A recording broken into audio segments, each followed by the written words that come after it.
هغه مشروعیت چې ترلاسه شي او هغه د نړۍ باور ترلاسه شي چې دلته ثبات دی. په افغانستان کې ورو پر دغه موجوده حکومت باندې د خلکو اعتماد زیاتېده. دا دی نسي زغملی، دی غواړي چې پر حکومت باندې اعتماد زیات نسي. کله مونږ ډېر زیات احساساتي یو. افغان په مخه دې شه اعلان پسې وکړه، تذکره یې خپره کړه، واده دې افغانیت ختم کړه. لکه ایرانیانو چې بل پارلمان کې قانون پاس کړي. په افغانستان په مختلفو سیمو پرلپسې په ملکي اهدافو بریدونه، مکتب یې بمبار کړي، مدرسه یې بمبار کړي، جومات یې بمبار کړي، اسپتال یې بمبار کړي، بل یې بمبار کړي، بل یې بمبار کړي. کوم دغسې ارزښت پاته دی چې پاکستاني بمبار نه دی پر کړی. خو دا چې مستقیمه جګړه شروع کړي، یعنې نور ورته دا فرصت نه دی پاتې یا دا موقع نوره په لاس کې نشته دی چې د افغانانو په مټ باندې دا کار وکړي چې پاکستان انف از انف او نور دا اوبه تر دې ځایه راورسېدی. خبرې هغه شعارونه اوسنۍ خبرې د جګړې ماهیت څومره فرق کوي چې وروره دا پاکستان مو در وګرځوي، که نه در ګرځوي بیا ګیله بنده ده. بیا دې نو طالب ووایي چې وروره سر یې چټ مالي لیلام. بسم الله الرحمن الرحیم. دا سیاق درنو لیدونکو سلام، زه عابد احساس یم. د پاکستان د جګړې تر شا ژور هدفونه څه دي؟ تر اوسه پورې چې پاکستان په کومه بهانه په افغانستان کې جګړه شروع کړې ده چې هغه د ټي ټي پي د غړو په نښه کول دي. د جګړې بڼه په دغه 15 میاشتو کې کاملا تغییر شوې ده. پاکستان افغانستان سره د یو دښمن هیواد په توګه باندې یو کردار تر سره کوي. ملکی خلک په نښه شو، ملي او ملکی تاسیسات په نښه شو، په سلګونو ملکی خلک شهیدان شو. تازه په کونړ کې پوهنتون په نښه شوی دی. له دې نه وړاندې په پرله پسې ډول باندې په کونړ کې، په پکتیکا کې، په ننګرهار کې، په خوست کې، په کابل کې ملکی خلک په نښه شو. ملکی کورونو باندې بمبارونه وشو، د دوی مزایل پې ولګېدل او ملکی افغانان پکې شهیدان شو، زخمیان شول. د پاکستان هغه شعار څومره پر ځای پاتې دی چې دوی وایي په افغانستان کې زموږ دښمن پټ دی او په هغه باندې بریدونه کوو. هغه ماهیت د دوی د جګړې پاتې دی او که نه دی پاتې. همدارنګه د پاکستانی چارواکو تازه څرګندونې او هغه څرګندونې چې کله دوی په افغانستان باندې تازه بریدونه وکړه څومره سره توپیر لري. د جګړې ژور هدفونه یې څه دي؟ څه لټوي؟ د کومو هدفونو په لټه کې دی پاکستان؟ او په کونړ کې پرلپسې بریدونه په څه خاطر باندې دي؟ د کونړ ستراتیژیک موقعیت ته سترګې پټې دي، د کونړ اوبو ته سترګې پټې شوي دي. آیا دې ارمان ته پاکستان رسیدی شي او که نه؟ دې ټولو مسایلو باندې او د دې ترڅنګ نورو مسایلو باندې د خبریال او شنونکي ښاغلي میرویس افغان صاحب سره مرکه لرو. افغان صاحب په سټوډیو کې را سره دی. افغان صاحب ستړي مه شئ. ژوندي اوسئ. تشکر. افغان صاحب له همدې را پیلو، ولې په کونړ باندې پرلپسې بریدونه، په افغانستان په مختلفو سیمو پرلپسې په ملکي اهدافو بریدونه؟ د پاکستان شعار په افغانستان کې د جګړې دپاره او د جګړې اوسنی حالت څومره توپیر سره لري؟ څومره ضد و نقیص دي؟ خبرې هغه شعارونه اوسنۍ خبرې د جګړې ماهیت څومره فرق کوي سره؟ مننه احساس صاحب. ژوندي اوسئ ډېره لویه پوښتنه ده، تفصیلي جواب غواړي او په یوه مرکه کې کیدای شي ځای نیسي. خو که په لنډو ټکو کې ووایو، اسلام آباد یا پاکستان په خپل ګاونډ کې یو پر امنه افغانستان نه غواړي یا یې نسي زغملی. اوس که دا داسې وایي چې موږ ویلی چې دوی یوازې د طالبانو د حکومت مخالف دي، نو به موږ ویلي وای چې دوی د طالبانو د حکومت مخالفت کړی.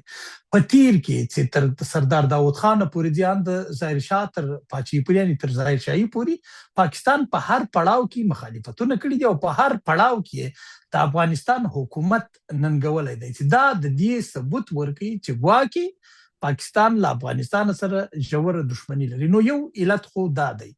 دومره خبره دا ده چې په دې وروستیو کې په افغانستان کې د پرمختیایي کارونه دومره زیات شوي دي چې دې هم پاکستان اندېښمن کړی دی.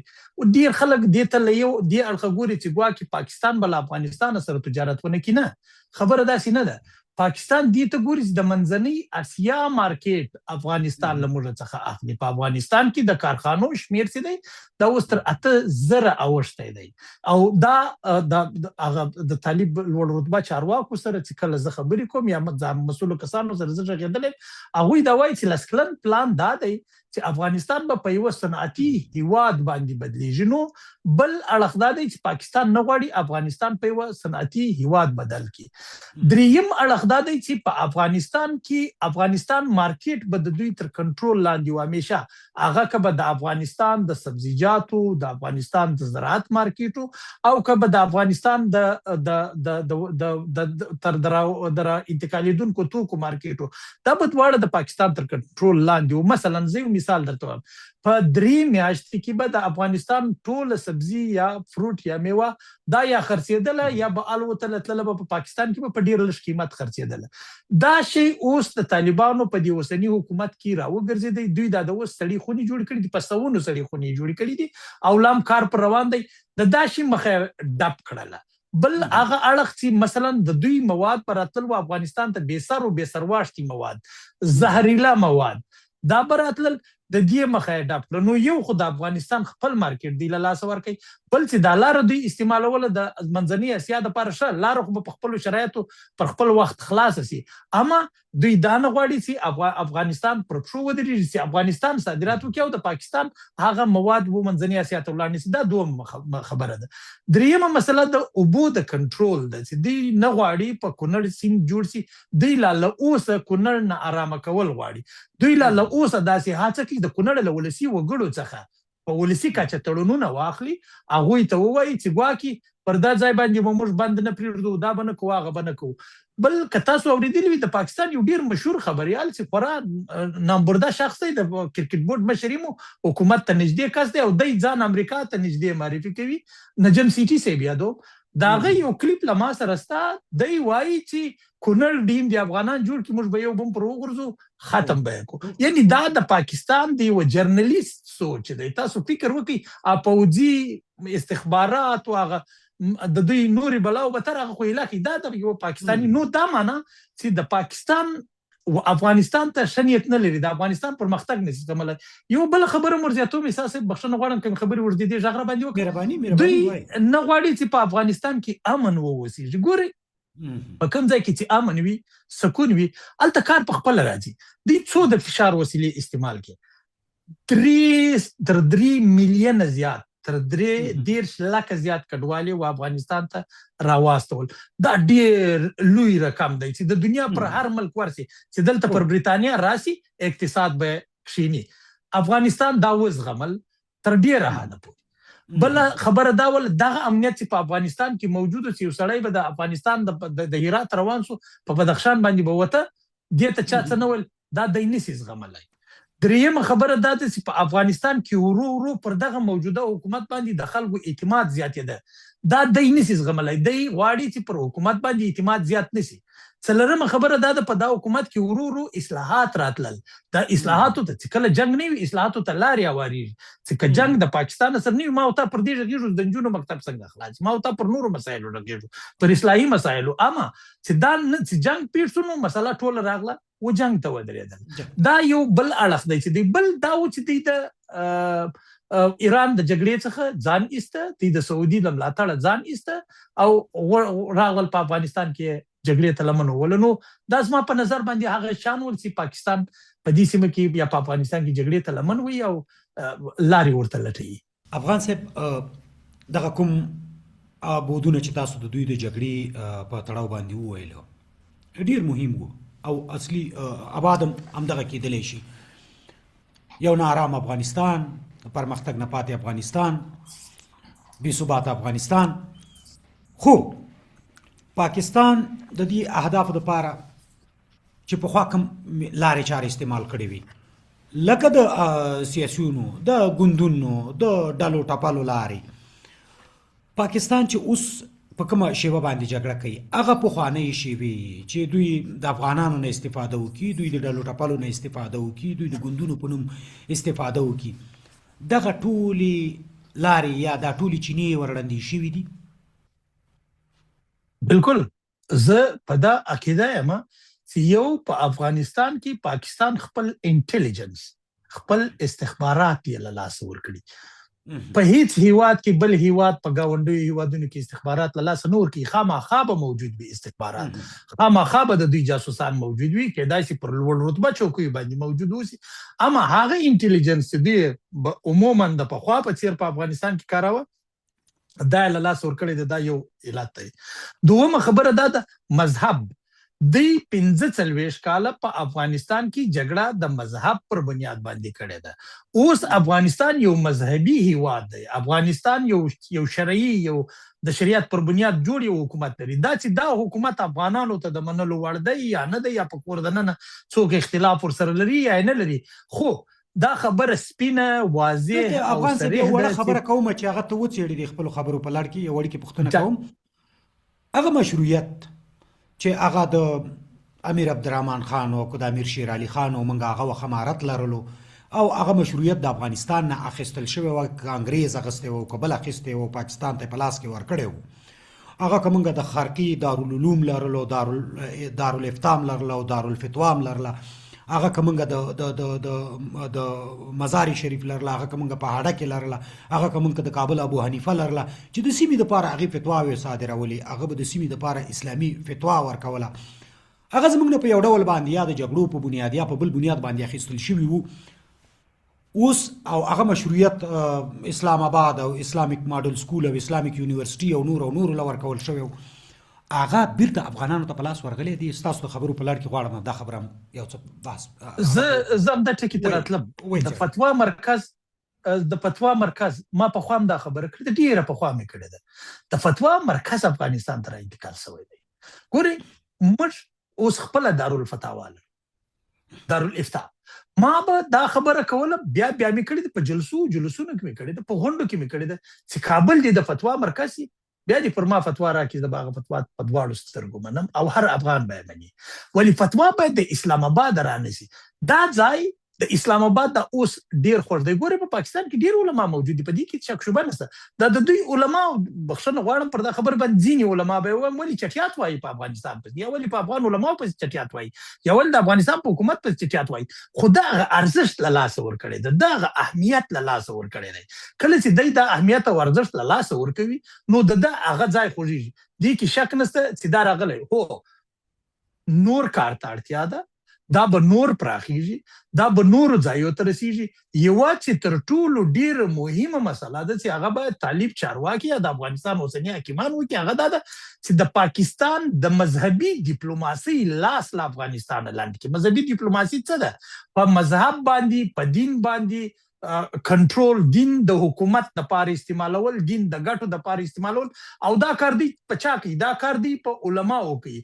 یو هغه سیاسي علما دي چې راځي د وفد د هیئت په ډول باندې افغانستان ته. که چیرې افغان حکومت یا د طالبانو حکومت و دې اړخ ته فکر وکړي، د نړۍ له نورو پرمختللو هیوادونو څخه مدرسین راولي چې هغه تدریس ورکړي دلته علماو طالبانو ته زده کړې ورکړي، دا به لا ډېر ښه شي. دا بل لا د افغانستان یعنی یو لنډ واټن دی، یو اوږد واټن دی. په اوږد واټن کې به افغانستان وژغورلی شي او د پاکستان دا تخمونه چې دی کوي دا به ورو ورو کمیږي. چې تر څو پورې ګورئ موږ، زه خبره کوم ستاسې بیا مې کړې ده، تاسو وګورئ، زه تاسو چیلنجوم، په ټوله دنیا کې افغانستان بل دښمن لري له پاکستانه ماوره؟ په ټوله دنیا کې داسې یو څوک شته چې داسې یې لاس و افغانستان ته ور لکه دا پاکستان؟ امریکا سره په شخړه کې بوخت پاکستان.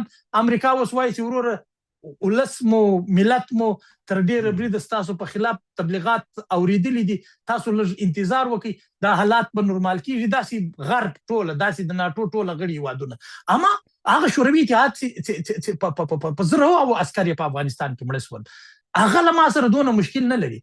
لکه دغه د اسلام په نوم جوړ یو د اسلام په نوم جوړ شریر هیواد، زه دا ټکی ورته استعمالوم چې دی له افغانستان سره دښمن لري. څه دي؟ د ده ستراتیژیکي ګټې دي. دی یو داسې افغانستان غواړي چې افغان هر ځای استعمال کړي، افغان په کشمیر کې وجنګي. ګورئ ده به خلک جنګول، دی خو د جګړې نه دي. دا زه چې همیشه دا یوه خبره کوم چې طالبان دي له پاکستان سره روایتي جنګ وکړي. دی به توپ لري، توغندۍ به لري، راکټ به لري، هر شی به لري. افغان صاحب هغه طالب د خپل یو بود وڅېړل شو، هغه یو بود تاسې هغه د مذهبي لحاظه وڅېړه، هغې کې ما بله پوښتنه وکړله، هغه اصلي موضوع پاتې نه شي. پاکستان مستقیما چې خپله جګړې ته مجبور شو آیا نور نشي کولی د افغانانو په مټ جګړه وکړي؟ خو بیرته په یو ډول باندې د افغانانو په مټ باندې تبلیغاتي جګړه شروع کړې ده. په هغې کې به زه بیرته بیا نورې پوښتنې کوم، خو دا چې مستقیمه جګړه شروع کړې، یعنې نور ورته دا فرصت نه دی پاتې یا دا موقع نوره په لاس کې نشته دی چې د افغانانو په مټ باندې دا کار وکړي؟ ګوره ولې به نه وي، خو دی موقع ته ګوري. داسې دا اوس کوم حالات جوړ کړي دي د کابل پر فضا باندې تیارې ګرځي. دی چې د افغانستان چارواکي بې اعتباره کوي. بې اعتباري څه شی ده؟ بې اعتباري دا د دفاع وزیر راوځي وایي چې کابل نه امن کېږي اسلام آباد نه امن کوم. خو دا ادعا غلطه ور ثابته کړه. ځکه یې غلطه ور ثابته کړه چې کابل نه امن دی. امنیت څه ته وایي؟ یو فردي امنیت دی، یو ذهني امنیت دی. ذهني سکون د خلکو ته تللی ده. اکثره خلک ځینې خبرې د دلته پر دغه باندې نه کېږي، په خپله د چارواکي پوهېږي زه څه وایم، خلک یې ناارامه کړي دي. نو دا شی ده. دی ورو ورو زمینه سازي کوي ودې ته چې ډلې راسي په کور د ننه پر طالب باندې ور وغورځي. څو علت دي. یو دا ده چې د افغانستان اقتصاد له بعده مرغه کمزوری دی. موږ اقتصاد ډېر ځپلی دی. موږ خو نه کارخانې درلودلې، نه مو په افغانستان کې داسې قوي زراعت درلودی، نه مو په افغانستان کې داسې هغه د نورې نړۍ په څېر باندې سرویسز درلودل چې موږ یو خلکو ته ورکړو لکه نورې کمپنۍ چې راغلي دلته وي او موږ خپل هېواد پوچلو. نو موږ خو یو ډېر جګړه ځپلی هېواد و. په دې حالت کې چې خلک وږي سي، دی په دې وږو پسې اوس هم ګرځي. داسې اوازې و انګازې سته چې دوی خلک پر پښو دري، بلکې اوازې و انګازې نه.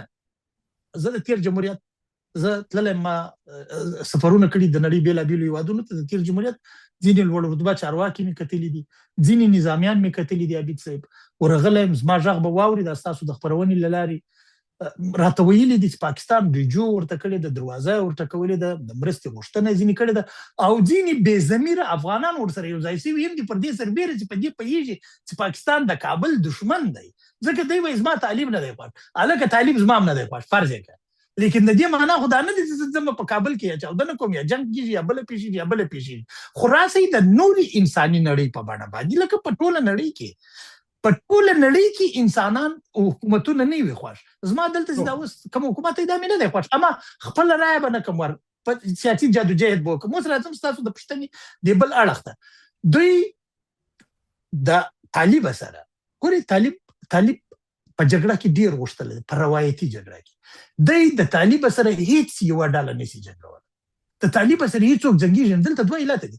یو، افغان جنګ نه غواړي. زه په بریتانیا کې ناست افغان، زه په افغانستان کې جنګ نه غواړم. صحیح ده؟ ته په کابل کې ناست افغان، ته جنګ نه غواړي. زه به تاسو ته ځینې غږونه بیا در واستوم آف د ریکارډ. دا خلک ماته میسجونه راکوي، راته وایي، دا خلک وایي چې یو سړي ماته وایي 40 کال عمر لرم، 5 کاله مې آرام تېر کړي. یعنې دا 42 کاله په جنګ کې را پیدا شو. خلک جنګ نه غواړي په افغانستان کې. نو د افغانستان په اراضي کې څوک جنګ نشي کولی له طالب سره اسانه. طالب ته دا اراضي معلومه ده.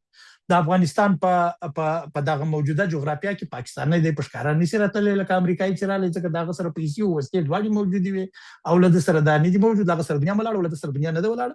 د افغانستان په اراضي کې دی اوس یو بل شي ته لمن وایي، هغه دا ده چې نوي بوټي کري او راټوکوي یې پر پښو یې دري چې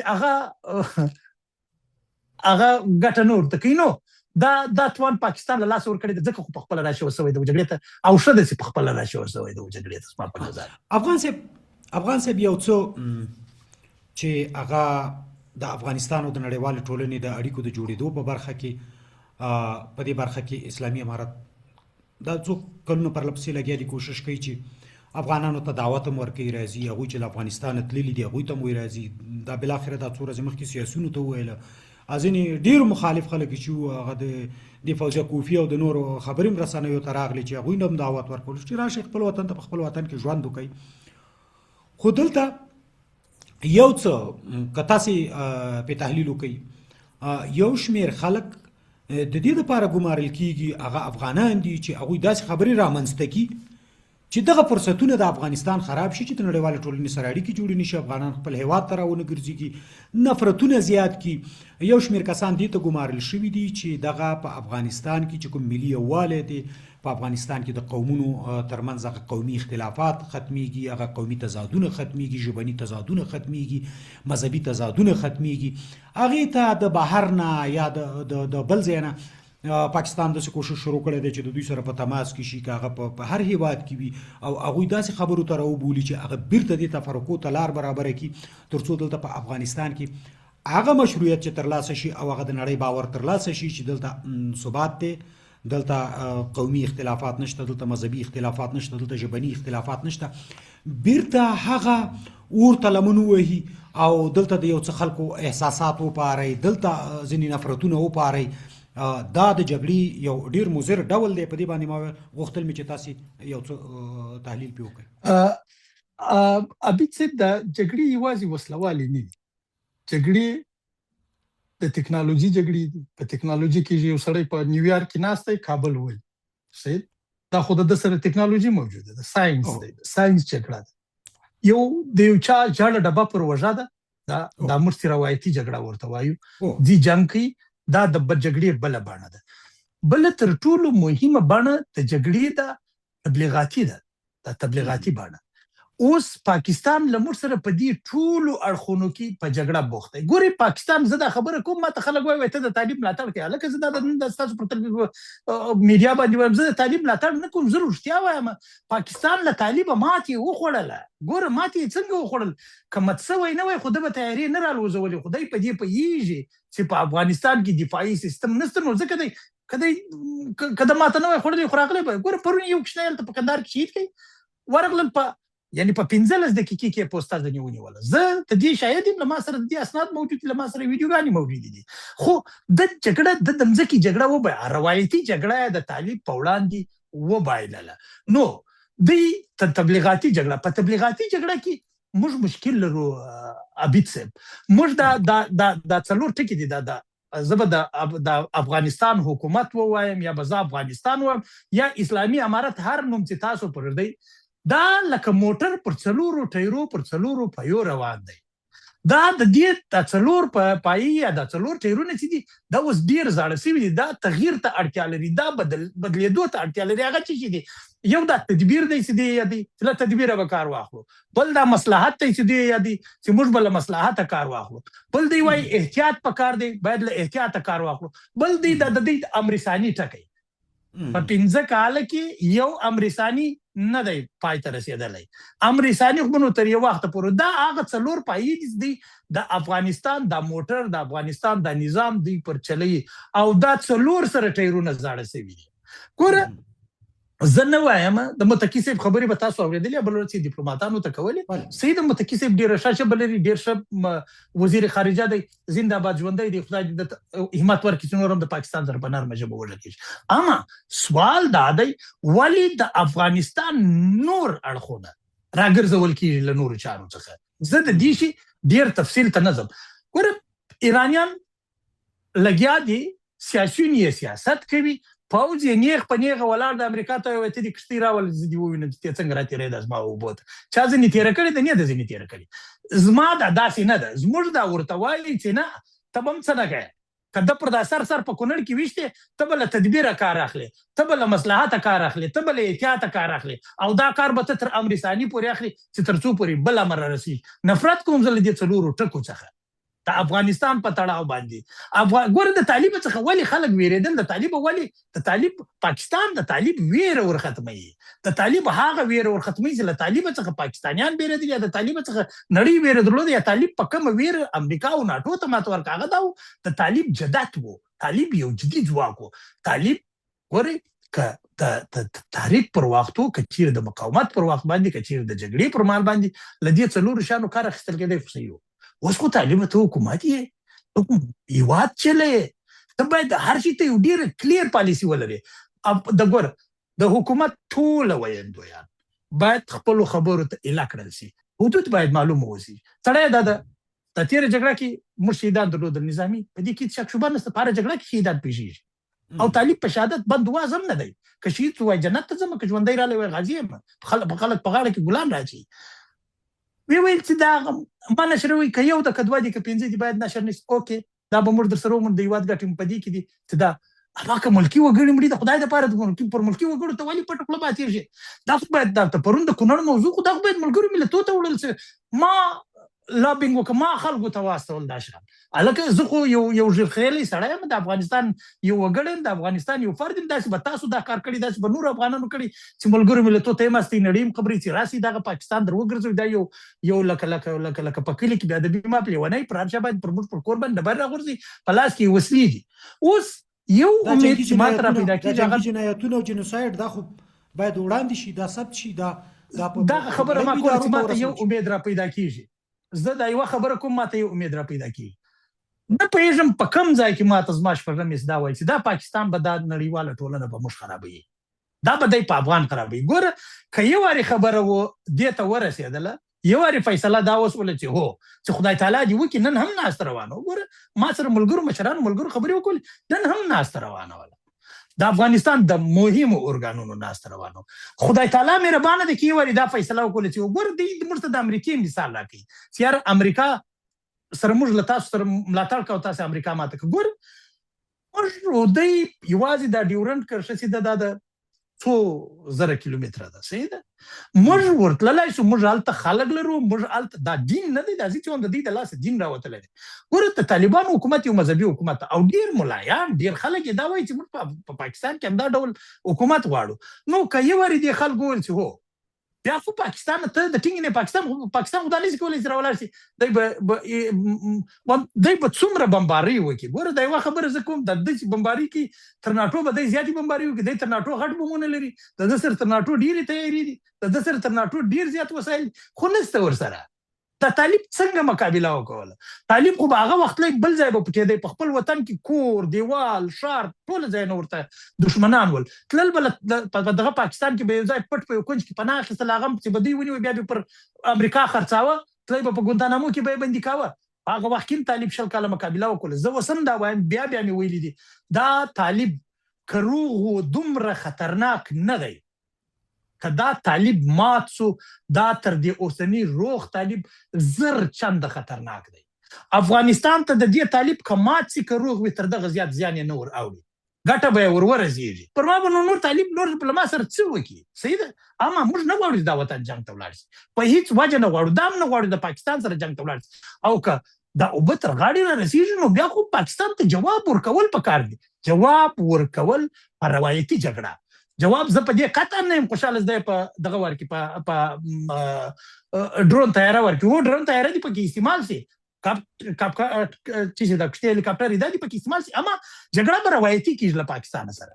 او د طالب هغه په هغه جګړه چې طالب ناټو ته ماته ورکړې ده، امریکا ته یې ماته ورکړې ده، په هغه جګړه باندې به پاکستان ته ماته ورکول کېږي. په هغه جګړه چې طالب یا مجاهد روسیې ته ماته ورکړې ده، په هغه جګړه باندې به و پاکستان ته ماته ورکول کېږي. په ټکنالوژي کې د دوی ټکنالوژي ډېره زوروره ده، دوی تر موږ ډېر تیز دي، دوی ډېر وسایل لري. اما زما د افغانستان د ژړې ډبې زور نه دی لري، نه ناټو درلودی، او نه د هغه بوتل باندې چې پخوا مجاهدینو ما دا کیسې اورېدلې دي، جګړه ورسره کوله، روسانو یې زور نه درلودی، د ده ټانګ هم نه لري.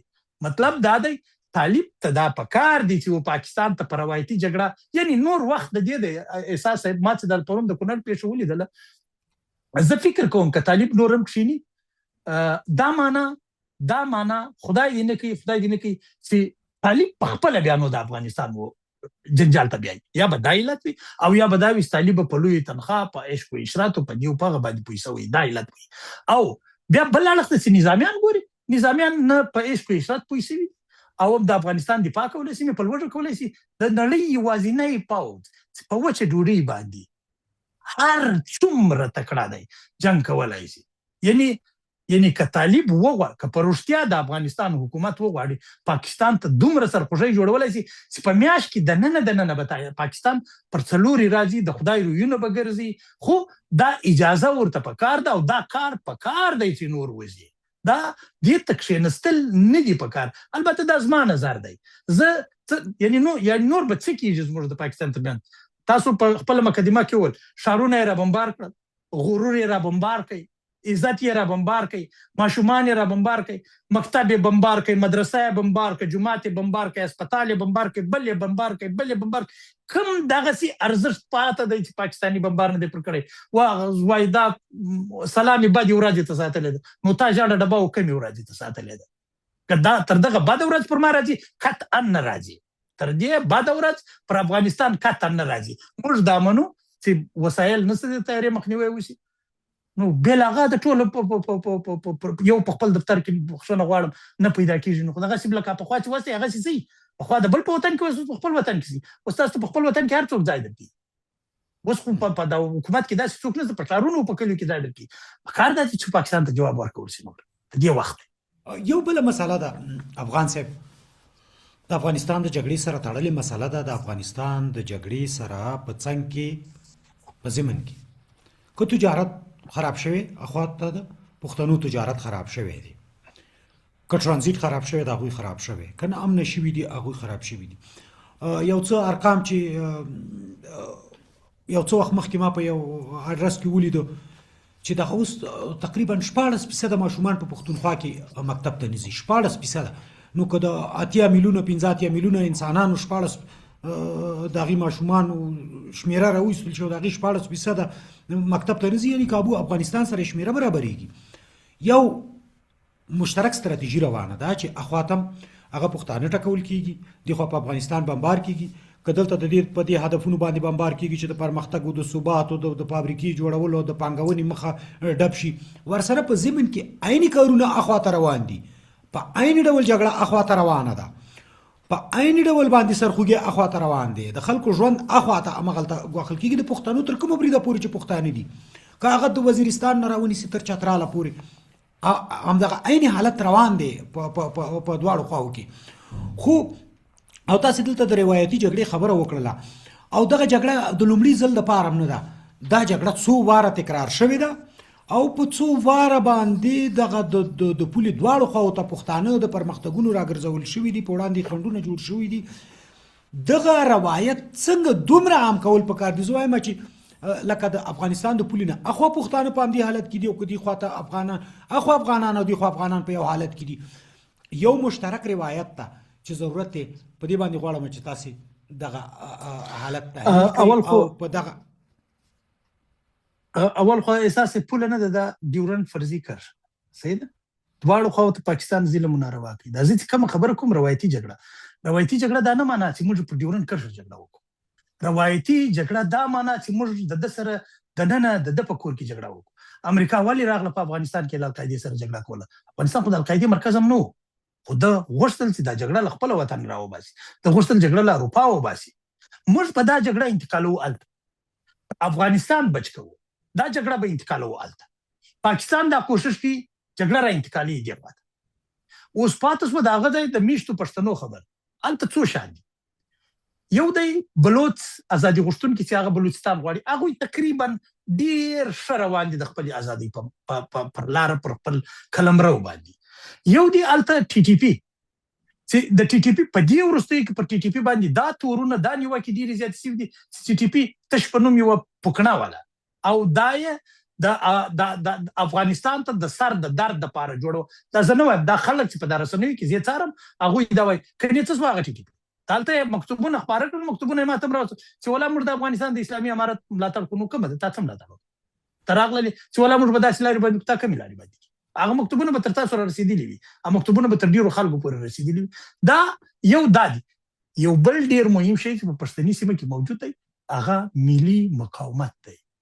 ملي مقاومتیان هغه د بلوچ سره هم وژه پر وژه د پاکستان د پوځ خلاف جنګیږي. ملي مقاومتیان هغه د ټي ټي پي سره هم جنګیږي. ملا نه دی له ټي ټي پي سره ولاړ دی، ملا نه دی د ګلبادر سره ولاړ دی، ملا نه دی د پاکستان د پوځ خلاف جګړه کوي. دا نیشنلیزم یا د خپل خاورې یا وطن پرستي هر څه دي دا په دې سیمه کې دا زه څه وایم ګوره د اومو وای د لمدې خاورې لږ اوبه دوا دي. دا ډېرې لږ اوبه غواړي چې موږ حرکت وکړو. که دا شان ټول هغې خواته موجود دي، زه هم په دې پوهېږم، تاسو هم په دې پوهېږئ، د افغانستان د دفاع وزیر او د کورنیو چارو وزیر او د استخباراتو ټوبت دا ټوله په دې باندې پوهېږي. نو ولې نه؟ نو بیا ناست پر ځای که ته لا تر دې هم ګوره زما دپاره یو د افسوس ټکی دا دی چې زه ډېر ورته ځورېږم، هغه دا دی لا هم طالب چارواکي د پاکستان د رحم تمه لري. تاسو پوهېږئ زه څه وایم؟ لا هم د افغانستان اوسني واکمن د پاکستان د ترحم توقع لري. یاره پاکستان د سکول د مکتب د ښوونځي د ماشومه سره نیولې، د پوهنتون تر زده کوونکي تر مریضه تر محصله تر ښځې تر نره یعنی دا څه حالت دی پر دا کونړ څه حالت دی بل ورځ هلته څه حالت و بل ورځ په کابل کې څه حالت و دا د انسانانو دا کبابزیو غوښه یعنی زموږ بیخي لسګونه کسان ورک دي علي سي له ما سره ستا احساس تاسو سره به مې حتمن لسګونه ورک دي چې موږ یې نسو پیدا کولی دي چیرې دی راځي وایي دلته د ډرون کارخانه وه د ډرون جوړېدلې هلکه دا ډرون دي جوړېدلی ته ولې د یو چا پر خاور کوم نړیوال اصول دي ستور دي د یو چا ښه نو ډرون خو به زه جوړوم زه خو د حکومت یم ته خو زه په ټي ټي پي پسې راغلی یم که دا ډرون وي راسې ویې نو دا ته ډرون نو ته ډرون ولې ولې او که زما دا درځي احساس صاحب چې 5 درنې پیښې ورته وسولې دی به توبه کار که اسلام آباد نه ارام و اسلام آباد به زه نه وم که پاکستان نه ارام و کابل به ارام که اسلام آباد او پاکستان ارام و کابل به ډیفینیټلی 100% ارام راځو ډیپلوماسي ده زه وایم ډیپلومات دی د ډیپلومات کار وکړي نظامي دی د نظامي کار وکړي هغه موږ سرتیري لرو سرتیري دی د سرتیري کار وکړي ملا دی د ملا کار وکړي نو جرنالیست په د جرنالیست کار کوي بیا به موږ ووینو چې پاکستان څنګه پر افغانستان باندې راتللی شي اما که یو څوک راځي یا په ملګرتیا یا په انډیوالي یا په شناخت په قرابت ما ته هم وایي چې وروره ته دې دا خوله له پاکستان رابنده که ځکه اړیکې خرابې اړیکې تر دې نورې د اړیکې خرابېږي څنګه زه دې ته حیران یم په دې اړیکو کې هغه ښه والی روغ والی چیرې پاته دی نو هدف دا دی پاکستان ته جواب ورکول پکار دي خو با تدبیره جواب ورکول پکار یعنی دې جواب ته په اخلاص ډېر دقیق جواب ورکول پکار دي دا جواب په روایتي جګړه ورکول پکار دي افغان صاحب تاسو د عاطفي خبرو کړه چې د عاطفي تمه باید نه وي په همدې برخه کې ما پوښتنه لرله مونږه کله په سیاست کې عاطفي کیږو او مونږه کله ډیر زیات عاطفي کیږو زمونږ ولس هم کله یعنی ډیر یا عاطفي تمه کوي یا عاطفي وي کله مونږه ډیر زیات احساساتي یو دې ته صبر نه کوو چې پاکستان بیګا بمبار کړی دی په همدې اوسه پورې تر سهاره پورې چې لمر راوخته ولې تر اوسه پورې یو قوي غچ وانخیستل غچ نه دی اخیستل سوی په دې کې هم ډېر احساساتي شو دلته یو د هغه ولسي احساساتو بیا د سیاسي احساساتو د سیاسي عاطفې یعنی سیاست کې عاطفې ته ځای ورکو که ورینو که د عاطفې تموي بالکل نه باید که مونږه که د خپلو احساساتو نه کار اخلو هغه زموږ احساسات باید څه ډول وي په کوم حد کې مدیریت دی هغه مضر دی هغه زموږ احساسات او په کوم حد کې زموږ هغه عاطفه مضره ده احساس د تیرې جګړه کې افغان ولس ډېر په یوه خوله یو لاس یو اتحاد یو باور له حکومت سره ودرېدی که هغه پخوانی جمهوریتي هم ودرېدی که د یو څو پلورل سویو څخه سیوا هغه نه دي هغه په حساب کې نه راځي هغه موږ په حساب کې نه شمېرو خو 99.9% خلک له خپل حکومت سره ودرېدل حکومت څه ورکړل په جواب کې حکومت باید دلته له عاطفې څخه کار اخیستی عاطفه باید په دې ځای کې استعمال شوی که حکومت ډېر څه نه سوی کولی اوس د دې ځینې چارواکي ځي پر ولایتونو ګرځي خلکو ته د پاکستان مخالفت مه کوئ والیانو ته وایي چارواکو ته وایي قومندانانو ته وایي د پاکستان مخالفت مه کوئ لږ د تبلیغاتو زور راټیټ کړي د دې په عوض به دا شوی چې دوی ورغلي وای پر ولایتونو ګرځېدلي وای خلکو ته یې ویلي وای چې عزیزانو قریبانو افغانانو تاسې له ولس تاسو د حکومت سره ودرېداستئ ته زموږ ولس یاستئ ستاسې مشکلات څه دي کار خو دا روان دی هغه څه نه سړکونه هم درته جوړو ډیمونه هم جوړو کارخانې هم جوړو دا به د ولس پیره خپل کړی وای د ولس تدبیر غوښتنې ده د ښځو ته کار دی او مکتب ته ورته ویلي به چې دا خو زما په وس نه دي پراته چارواکو به ویلي دا ستاسو غوښتنې به خپل مشرتابه زما د پوښتنې هدف لږ متفاوت و وبخښئ ستاسې خبره مې قطع کړه هیله کوم زما د پوښتنې هدف دومره متفاوت و چې مونږه یوه اونۍ په دې باندې غږیږو چې محقق صاحب وویله چې دغه ډیورنډ لاین چې دی دا یو رسمي کرښه ده دا یو رسمي سرحد دی یوه هفته د افغانستان ولس په دې باندې غږیږي زه وایم چې دغسې احساساتي مسایل منځته راغورځول دا خپله یوه دښمني ده دا خپله یوه لوبه ده په دغسې احساساتو ځان څنګه راوکړو احساس صاحب محقق صاحب څوک دی ته ووایاست ماکسیک صاحب افغان دی؟ افغان خو دا نه وایي. افغان خو خپله پر 1 انچ خاوره چاته نه ورپرېږدي. ماکیک صاحب څوک دی؟ بله خبره دا درته کوم د ماکیک سره څومره کسان دي چې دی د افغانستان د ډیورنډ لاین فیصله کوي یا نه کوي. زه د هغه په خبره نه وایم، زه د خلکو په احساساتو زه راځم. زه ستاسو د سوال جواب ته راځم. مسله دا ده، مسله زما په وجود کې دننه موجوده ده. مسله دا ده پاکستان دا ځای پیدا کړی دی زما کم ځای خوږیږي، دی مې د خوش په ځای باندې لاس وایي. بلکې زه دا وایم دا مسله چې هر څونه راسپړل کېږي، ګورې د ډیورنډ مسله یوه حکومت، دا د یوه حکومت د وس د توان خبره نه ده، دا نه د طالب د حکومت د توان د وس خبره ده، دا نه د تیر جمهوري حکومت د توان د وس خبره ده. ځکه د تیر جمهوري حکومت سره په مقابل کې دا دغه ولاړو ماکیک دی راسي، ماکیک دی کښینی، ماکیک دی د خپل نور هغه د سره چې کوم ملګري موجود دي دا دی راولي د حکومت سره دی یو ځای چې دا حکومت اول یو لاس چې اختلاف موجود ونه اوسېږي. بیا به دا مسله رایې ته په افغانستان کې واچو چې دا مسله ته رایه خلک کمه رایه ورکوي، بیا به موږ پر هغه لاره باندې چلند وکړو د دې مسلې سره. یعنې حل لاره خو یې دا ده. اوس تر کومه حده پورې چې ما درته وویل چې دا جګړه تبلیغاتي هم ده. تبلیغاتي څنګه ده؟ دوی دا ذهنونه پاشي، د دوی کار دا دی چې دوی ذهنونه ګډوډ کړي، د دوی کار دا دی چې دوی خلک وپاري، پارونې وکړي. دوی دې ته خلک جوړ کړي چې اله ډیورنډ دلته یو پر دا ډیورنډ خط باندې یو پوسټه د موږ څنګه بوله، دا څنګه نه ده، څنګه بوله. پر دې پوسټه باندې د درو خواو څخه پر لوړو غونډیو باندې پاکستاني پوسټې دي، د افغانانو پوسټه لاندې پرته ده. خوست څه دا پوسټې ته که افغانان ورځي هغوی ولي چې موږ ورځو شهادتونه ورکوو ښه، که نه ورځو په رسنیو کې ځینې کسان ناست دي وایي اله پوسټه یې ورپرېښولو پاکستان ته. صحیح. اوس داسې 5 نورې د پاکستان پوسټې موجودې دي چې پر هغه باندې بیا زموږ پوسټې پر لوړې دي، دوی پر لاندې دي، هغوی نشي ورته راتللی. په جګړه ییز حالت کې پر ډیورنډ کرښه به داسې کېږي چې 5 متره به هغه راځي، 5 متره به دا ورځي، دا دایمي نه دي. صحیح ده. اما سوال دا دی له دې څخه څونه لویه ډرامه جوړه شوه په دې افغانستان کې. آیا دا ډیره ضروري وه چې پر دا موضوع ډیر بحث شوی وای؟ که دا ډیره ضروري وه چې د 400 شهیدانو موضوع راسپړل شوی؟ دا روایتونه دي خلک یې جوړوي. روایت څنګه جوړیږي؟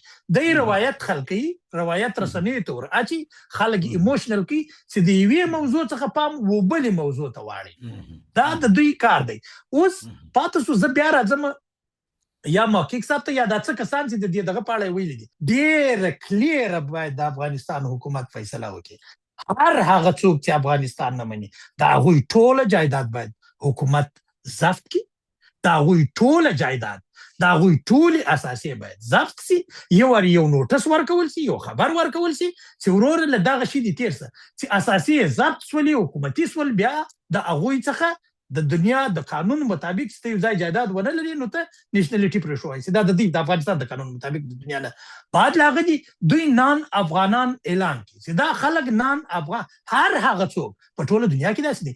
زه په بریتانیا کې ناست یم، زه د بریتانیا د حکومت د ملي ګټو خلاف نسم تللی. که بل څوک په بلجیم کې ناست دی هغه نشي تللی، که بل ځای که مسله د افغانستان او د پاکستان د افغانستان او د بریتانیا راځي، زه په خټه افغان یم، زه په وینه افغان یم، دا زما خوښه ده، زه کومه خوا غوره کوم. دلته دا شی شته. د دې خلکو نیشنلټي باید د دې خلکو څخه د افغانیت ټایټل باید واخیستل شي. هلکه افغانیت د دې او دا قاطع فیصله غواړي. دا فیصله به څوک کوي؟ دا فیصله به طالب کوي. ګوره طالب ځینې ډېرې لیونۍ ډېرې ښې فیصلې وکړلې د دې افغانستان لپاره. دا د کوشتپې کانال دا ولې و حکومت جوړ نه کړی شو؟ ولې دی جوړ کړي؟ ولې دی وتوانېدی؟ ګوره طالب چې دا ډېر داسې کارونه وشول د خلکو نه خوښ، نه غواړم د دې تفصیل ته ولاړ شم. اما دغه فیصله هم باید طالب وکړي. هر هغه څوک چې وایي زه افغان نه یم، ورته موست ویلکم، خدای تعالی دې بیخي مل په مخه دې شه، افغان نه په مخه دې شه، اعلان پسې وکړه، تذکره یې خپره کړه، د دې افغانیت ختم شو. لکه ایرانیانو چې بل په پارلمان کې قانون پاس کړي. څه شول هغه مظاهرې چې په بریتانیا کې د ایران خلاف روانې وې؟ څه شول هغه مظاهرې چې په امریکا کې د ایران خلاف روانې وې؟ ولې بندې شوې؟ خو ایران یو قاطع، ایران نه له تدبیره کار اخیستی ده، نه له احتیاطه کار اخیستی ده، نه له مصلحته کار اخیستی ده، او نه یې دا امریکایاني ته پرېښي دي دا شیان. ایران وچه کلکه فیصله وکړه، پارلماني فیصله وکړه چې هغه نور ایرانی نه دی چې هغه د امریکا سره درېږي. اوس یو څوک ورسره ودرېږي. واضح فیصله باید وشي هغه افغان نه دی چې له پاکستان سره درېږي. دا فیصله باید طالب وکړي. که د پاکستان لاس ورلنډوي، که واقعي دلته دوه خبرې دي، شکونه موجود دي. که واقعیت کې موږ غواړو چې د پاکستان لاس قطع کړو، دا خو مسله ډېره کلیر. هر څوک چې د پاکستان ګټې پالي هغه افغان نه دی. ځه به مخه دي په نړۍ. ګوره غزه څومره بمبار شو، څومره تلفات و شهیدان ورکړل شو، حالانکې هېڅ شی هم نه درلودل. هغوی خو هېڅ شی نه درلودل. خرابه شوه، ورکه شوه، ویجاړه شوه. نه، اسرائیل پکې خراب شو. افغانستان دی هغه رقم کولی، دی نه هغونه پیسې لري، نه هغونه بمونه لري، نه هغونه مرمۍ لري. مسله دا ده چې موږ ته قاطعیت پکار دی، په قاطعیت باید ورته ودرېږو. زه بیا وایم ما 3 خبرې کړي دي احسان صاحب، نن ستا په خپرونه کې هم کوم. ډېرې ساده دي. یا به دغسې سلسله روانې لکه دا اوس چې روانه ده، as it is. موږ په دغه کې رامخته شو، ورمخته شو، پوسته مو ونیول، پوسته ولاړل، هله بمبار راغله، له طیارې وګرځېدل، پر کابل وګرځېدل، خوست ته ولاړل، کندهار ته ولاړل، هلې ورته وګورئ پلانکی مشر په غار ننوتی. یا به دا سلسله روانه او یا به دا سلسله روانه وي، ستا پاکستان ته به د تعظیم سر ټیټېږي چې صاحب چې ته څه وایې زه هغه کوم، چې پاکستان یې غواړي. صحیح. او یا به دا جواب ورکول کېږي. دا 3 لارې موږ لرو. په دې کې په دا اوله د اول لوری ده، لکه دا اوس چې روانه ده، په دې کې حکومت ورو ورو ورو ورو کمزوری کېږي. رازونه یې راوځي، هغه راز چې دي، هغه د دې سیکرټس دي، د دې سیکریسي چې دي، دا لیکېږي، ورو ورو لیکېږي، وځي. خلک نه راځي، موسسې نه راځي، کمپنۍ نه راځي، دا ورو ورو دا شان ځي. دا حکومت په تجریدي ډول باندې خدای ناخواسته یو ډېر بد انجام ته رسي. دومه دا ده که چیرې لا ماتې تر ټول چې د تعلیم سر ټیټ کړي، دا بیا ولس پر تعلیم راغورځي چې وروره ته پاکستان سره څنګه کوې، او پاکستان ته چې ته هر څه ورکړې، ته دا ډیورنډ هم سهار ورسره امضا کړې، دی دې په کندهار دعوا کوي، کندهار هم ورکړې، بل ورځ راځي وایي ورور دا غزني هم زما ده. صحیح ده، ځکه ما د غزنوي میزایل جوړ کړی دی. نو پاکستان د پاکستان سره دا دومه لار هم نه چلېږي. ورسره چلېږي چې ورسره چلېږي روایتي جګړه. روایتي جګړه دا معنی یو واري ډېر قاطع واضح ورته ویل پکار دي، د دنیا په مخ کې ورته ویل پکار دي، په عادي خلو ورته ویل نه دي پکار، په د مشرتابه لوري ورته ویل پکار دي چې پاکستان انف از انف، او نور دا اوبه تر دې ځای راورسېدلې. صحیح ده. که دا کوي، دا خبره باید چین ته هم وکول سي، دا خبره باید زموږ همسایګانو ټولو ته تر ایران پورې وکول سي، دا خبره باید ملګرو ملتونو ته هم واستول سي، امریکا ته هم واستول سي، دلته بریتانیا ته هم راواستول سي چې وروره دا پاکستان مو در وګرځوئ. که نه در ګرځوئ بیا ګیله بنده ده. بیا دې نو طالب ووایي چې وروره سر یې چټ مالي لیلام، که ده هفته په کوټه کې شپه تېره کړه، زه به کرۍ پر سره وم، نیزې پرې. خو دا یو قاطعیت ته اړتیا لري. دا په احتیاط او تدبیرو دغه باندې نه کېږي.